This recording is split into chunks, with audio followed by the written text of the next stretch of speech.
Olá, olá, seja muito bem-vindo à nossa redação aqui na Novo Tempo. Você que acompanha pelo rádio, pela TV, seja muito bem-vindo, como sempre. Hoje a gente está recebendo aqui nos nossos estúdios, aqui nesse sofá, Samela Carvalho. A Samela, ela é publicitária e é responsável aqui na Novo Tempo pelos programas do que a gente chama de núcleo de educação, Samela, não é? Isso mesmo. Muito obrigado pela presença, viu? Eu que agradeço o convite. E aqui junto com a gente, como sempre, os apresentadores de toda semana, Wagner Cantore, que apresenta o Identidade Geral. Tudo Wagner, bem, Hélio? Tudo bem. Aqui do meu lado, André Leite. E aí, Hélio, tudo bom? Oi para todo mundo que está acompanhando o programa. Tá certo. E a representante feminina de toda semana, Suzaine Lima, do Revista. Tudo bem, Suzaine? Tudo ótimo. Que bom. Tá com respostas curtas hoje? Tô economizando. Então tá bom, economiza para discussão. Hoje aqui em pauta, no Redação, a gente discute como a queda do avião russo no Egito pode mudar as regras de segurança aérea em todo o mundo. De novo, né? Mudar as regras de segurança aérea. E a gente conversa também sobre uma campanha que expôs relatos de abuso infantil de meninos. Ainda sobre a lei que obriga escolas e clubes a combater o bullying e também sobre o carteiro que decidiu adotar um bandido. Mas é claro que esse programa não vai ser o mesmo sem a sua participação e você pode fazer parte desse debate junto com a gente. É isso, não é, Suzaine? Pelas redes sociais? Com certeza. Você pode interagir através do nosso site, novotempo.com/jornalismo, facebook.com/ntjornalismo, no Twitter e no Instagram, @ntjornalismo. Comente, participe, dê as suas sugestões, a gente está aqui esperando. E a gente já parte para a nossa primeira pauta aqui em discussão. Apesar de as causas para a queda do Airbus A321 ainda não terem sido confirmadas pelas autoridades, o ramo egípcio do grupo jihadista Estado Islâmico assumiu a responsabilidade pela queda da aeronave. O grupo terrorista chegou inclusive a divulgar um vídeo que mostraria a explosão do avião da companhia aérea russa, que acabou matando 224 pessoas no dia 31 de outubro. Os últimos acontecimentos fizeram especialistas e autoridades de alguns países defenderem um reforço na segurança dos aeroportos, principalmente em áreas onde o Estado Islâmico é mais ativo. E aí surge um problema para o mundo inteiro. Quando a gente fala sobre terrorismo, a gente pensa em Estados Unidos, no Oriente Médio, mas hoje com o Estado Islâmico, e a gente já discutiu isso várias vezes aqui, não é? Eles têm soldados invisíveis esparramados pelo mundo, o medo acaba se tornando algo bem mais amplo. O terror é muito maior, não é? Nesse caso, as autoridades já encontraram as caixas pretas dos aviões, mas ainda não tem um relatório exatamente do que aconteceu. E agora, o Estado Islâmico falar que eles são os autores, o pessoal, automaticamente, as autoridades também já estão com o pé atrás. Eles não descartam essa possibilidade, mas também não confirmam. Até porque, eu também fico pensando por esse lado, para o Estado Islâmico é lucro eles serem os donos da queda desse avião. Caso tenha sido, porque nem sabe se foi um problema técnico ou se foi um atentado, algo do tipo. Porque eles querem espalhar o terror. Então, se eles falarem que eles foram os autores, então tá tudo certo. A gente fica com mais medo deles ainda e eles conseguem aquilo que eles estão buscando, né? Até para demonstrar assim, uma vingancinha em relação ao que a Rússia está fazendo, atacando os locais que o Estado Islâmico hoje tá forte, né? Uhum. Então, eu acho que nesse momento várias pessoas podem se aproveitar da situação. Eu estava lendo algumas reportagens a respeito e a companhia aérea é a primeira a dizer que foi ataque terrorista, não foi problema técnico, não foi um problema, não foi falha humana, então não tem nada a ver com a gente. Os Estados Unidos, a Inglaterra, na mesma hora também já sugerem que a possibilidade é maior de ter sido um ataque. E aí eles já entram também com toda a propaganda que isso também envolve. Então, acho que tem sempre que se avaliar bem a situação para não começar a dizer os culpados antes da gente saber realmente o que aconteceu, né? Quem está com o maior pé atrás nesse momento em relação a dizer se é um atentado terrorista ou não é o próprio governo russo, né? Que é o governo dessa empresa aqui, a Metrojet, se eu não me engano, não é o nome da empresa, exatamente por conta disso. Será que eles compraram uma briga com o Estado Islâmico, agora eles foram atingidos de alguma maneira, tal? Então tem vários interesses por trás de cada uma das respostas que tem surgido por aí, né? Agora, eu acho... Pode falar, não, eu ia mudar de assunto. Pode falar, senão a gente perde a sua eu acho que... acho que eu perdi já a deixa. Perdeu? Procura aí enquanto a Suzaine você vai procurando, eu ia falar, se a intenção deles era geralmente, era exatamente gerar mídia sobre isso, causar o terror, eles conseguiram, porque gerou um buzz. Esse suspense, foi ou não foi, toda essa situação misteriosa que envolve esse acidente, gerou um buzz e teve mídia, o que não sei, né? Acho que pode ser um problema também quando a mídia fala demais de um assunto, acaba dando muito enfoque e fomenta mais ainda um possível terrorismo. O Leite colocou essa questão do Estado Islâmico se aproveitando para poder fazer uma publicidade. A Samela colocou que, de repente, os interesses da empresa realmente seriam de dizer não, foi um atentado mesmo, porque aí ela se isenta de um problema técnico, mas a mídia também, infelizmente, se aproveita, né? Porque quando a gente tem um atentado, um avião caindo por conta de um atentado, a gente tem mais gente assistindo aos telejornais, a gente tem mais gente comprando as mídias impressas, porque espalha o terror, espalha o medo e todo mundo quer se informar sobre isso que está acontecendo. Então, na verdade, não é só o Estado Islâmico que se aproveita da situação, mas tem todo um boom social que se envolve nesse processo de terrorismo, né? Eu ia até aproveitar para falar um negócio que eu achei fantástico que a produção do programa trouxe para a gente. Tem 2 frases de 2 pesquisadores da área de comunicação, Centro de Estudos sobre os Estados Unidos, na verdade, não tem nada a ver com comunicação, da Universidade de Sydney, que eles falam dessa relação entre meios de comunicação e terrorismo agora no século XXI. E eu achei muito forte, inclusive faz meio que um meia-culpa para a gente, assim, tipo, o quanto nós, como mídia, rádio, televisão, internet, enfim, somos responsáveis, inclusive, pelo medo que as pessoas podem ter na casa delas e do sucesso que grupos terroristas podem ter quando eles fazem os seus atos.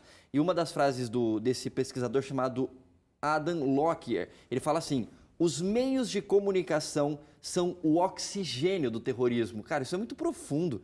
Sem eles, os terroristas seriam sufocados e morreriam.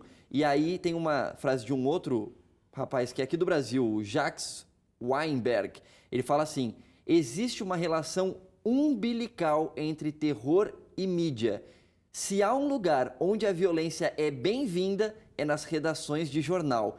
A infelicidade do mundo é a felicidade da redação. Então, isso é muito forte, porque, puxa, a gente pode estar sendo usado como mídia exatamente por terroristas assim para espalharem ainda mais o terror. Sim, isso fica evidente porque até quando você vê o próprio Estado Islâmico, que inovou nessa questão do terrorismo, com esses vídeos muito bem produzidos, muito bem feitos, a Samela é publicitária, trabalha com isso e sabe o impacto que isso causa. Então, para garantir a visibilidade que a mídia poderia dar. Então, um acidente aconteceu, foi algo que eles fizeram, mas além de a mídia cobrir isso, eles ainda fornecem as imagens. Olha, a gente fez e está aqui a imagem para você divulgar. E claro que isso espalha muito mais ainda o terror. Só que uma coisa é o papel da mídia, que talvez sem querer ou querendo, acaba ajudando isso, mas também a gente não pode menosprezar ou tentar diminuir o poder que esses grupos têm. Tanto que, nessa semana, inclusive, o Estado Islâmico anunciou, agora ainda com essa reverberação da queda do avião,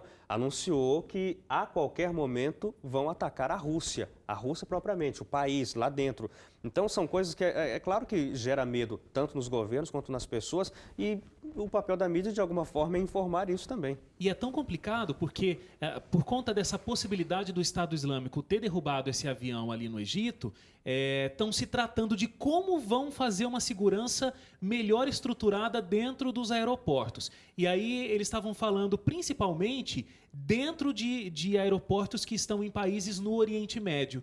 Só que isso é tão complexo porque, como você até mesmo disse, Hélio, hoje os soldados, entre aspas, do Estado Islâmico, eles estão espalhados por todo o mundo e em qualquer lugar isso pode acontecer, em qualquer voo, não só no Oriente Médio. E quando eu estava lendo essa pauta, eu fiquei pensando, beleza, Estado Islâmico de repente derrubou esse avião e agora vão melhorar a segurança dos aeroportos. Mas o que dá para fazer para melhorar a segurança dos aeroportos, para impedir esse tipo de coisa? É muito complexo. Eu acho que uma revista com os funcionários, porque assim, a gente já tem um processo de revista, talvez não seja o mais seguro. Eu não sei, não conheço se os funcionários têm uma revista muito seletiva, porque se existe alguém infiltrado, há uma grande possibilidade de que essas pessoas sejam próprios funcionários dos próprios aeroportos, né? Uma das medidas que eles tomaram ali de imediato foi não que os passageiros que estavam retornando, eles evacuaram ali os russos que estavam no Egito, ingleses também, né? eles embarcavam, mas só com a mala de mão, que é a que passa pelo raio-x e tem todo aquele processo de verificação. As malas que estão despachadas, elas não têm esse processo. Então, as pessoas embarcavam só com a mala de mão e aviões militares estavam indo buscar, posteriormente, a bagagem dessas pessoas que estavam voltando, né, para casa. Então, eu acredito, né, na minha opinião, que a questão da mala que é despachada, hoje, talvez seja a maior brecha que exista para a gente, como passageiros comerciais aí que voam regularmente, que tem esse tipo de despacho ali. Porque não tem segurança nenhuma. A segurança que tem é a pergunta que eles fazem pra gente, né? Você mesmo que fez sua mala? O terrorista não vai falando, tem uma bomba aí e tal, se você quiser dar uma olhadinha. Ninguém vai responder isso, né? Então, é meio complicado esse processo. Agora, a bomba é uma das formas que o terrorismo se utiliza, mas existem outras coisas, né? O próprio piloto pode ser um membro infiltrado e pode derrubar esse avião. É o que aconteceu no 11 de setembro. Exatamente. Né? Então, existem vários processos e é muito difícil você ter 100% de proteção. Então, é complicado quando a gente lê sobre o Estado Islâmico. A gente fica refém dessa situação. Não tem muito o que fazer. E eu acho que, até retomando o que a gente falou em algum outro momento agora dessa discussão, a gente tem dados aqui que a produção trouxe de que, de acordo com o Centro de Estudos do Radicalismo, mais de 20 mil estrangeiros de 50 países distintos se juntaram a grupos radicais sunitas em 2014, entre eles, obviamente, o Estado Islâmico. É muita gente, né? 20 mil estrangeiros. Não é gente que está ali na região da Síria e do Iraque que se juntou ao Estado Islâmico. É gente de outros países que, por ver a propaganda do Estado Islâmico, por meio da internet, seja lá por onde for que eles viram, decidiram, eu quero me juntar a essas pessoas. E aí eles dão um jeito de se contactarem para eles se juntarem. E aí tem uma frase que pelo menos faz pensar, se ela é verdadeira ou não, eu já não sei, mas de um daqueles pesquisadores que eu comentei no passado, ele falou assim, olha, se a mídia aprendeu a cobrir o terrorismo, eu diria que foi uma vitória para o Osama Bin Laden. Porque se você quiser pará-los, no caso os terroristas, a primeira coisa que você deve fazer é enfraquecer a cobertura midiática. É algo para pensar, porque será que se a gente fala, quanto mais a gente fala de ataques terroristas e desse tipo de situação como essa, isso faz com que a gente tome mais medidas que vão frear essas ações, ou quanto mais a gente fala, mais a gente gera propaganda e mais interesse surge de radicais malucos como esses que estão espalhados em outros lugares do planeta e falam, poxa, tem uns malucos iguais a mim lá, eu quero me juntar a eles. E aí você acaba sendo uma ponte para influenciar gente que de outra maneira nem saberia tão detalhadamente ou tão intensamente da ação desses grupos. Agora, uma coisa só que vale ressaltar, você falou na linguagem figurada, né? Tem um maluco ali igual a mim, porque eles pensam justamente o contrário, né? Tá cheio de maluco no mundo. Exatamente. Então, as pessoas racionais que estão conseguindo pensar, contra todas essas algemas a que o mundo está atrelado, são esses grupos radicais. Então, eu vou ali porque eles é que estão pensando corretamente. E é uma filosofia perigosíssima. Por isso que a gente tem tantas pessoas, tantos jovens, cada vez mais se juntando a esses grupos. Eu acho que essa questão da filosofia, eu acho que ela é muito forte. Eu acho que eles encontram pessoas, jovens, que na verdade não têm uma filosofia. O nível de produção que eles têm ali, a qualidade técnica é superior a muita coisa que a gente vê. Então, é uma coisa pensada justamente no sentido de existir uma propaganda.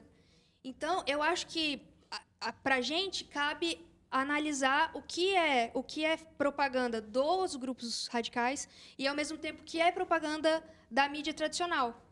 Porque eu acho, como a gente está comentando aqui, da mudança da segurança aérea, quanto mais o medo ele é instaurado na sociedade, mais a gente está disposto a abrir mão das nossas liberdades. Aqui no Brasil, a gente está muito acostumado com isso.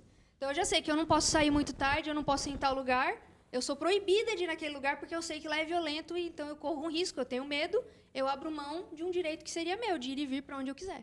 É verdade. A discussão está muito boa, mas a gente tem que encerrar esse bloco aqui. Mas depois do intervalo, a gente discute sobre a campanha que expôs o abuso sexual de meninos. É daqui a pouco.